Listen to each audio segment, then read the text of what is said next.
Every year CGTN America has a special program called Global Action Initiative, and this year actually the focus is on sustainability. So how important do you think the role the media has played to spread awareness of sustainability? In today's world, we always have to ask, are we talking about the institutional media? Are we talking about social media, social networks? So let me first of all take the more institutional media, television channels, radio stations, newspapers.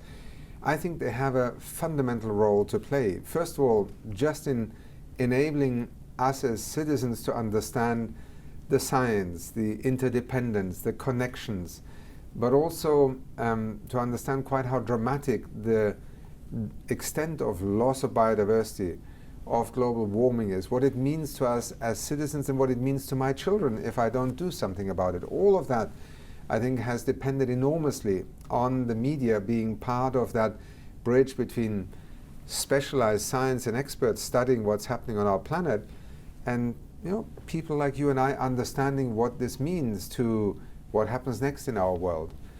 Then there is the social media that has become a more and more, let's say, integral part of how people share opinions and views. And I deliberately use those two terms because the social media is far less defined by a, let's say, visible or invisible code of reporting on facts or empirical science, but it shares more views that people hold on certain subjects.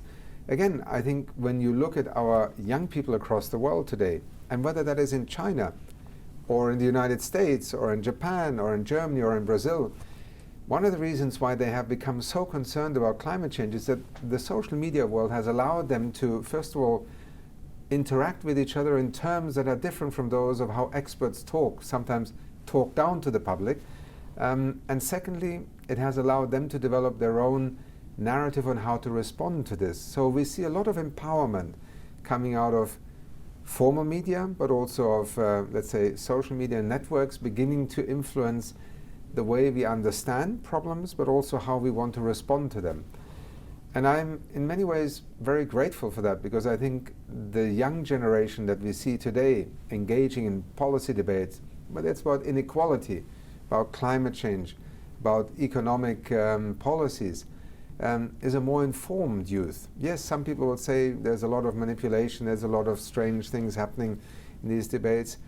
Well, people can judge for themselves, and I think this is where I would always argue the more media, the more attention through the media, particularly also the institutional media, the more informed hopefully our public is, the more informed the decisions are that we take today that will define what happens tomorrow in our world.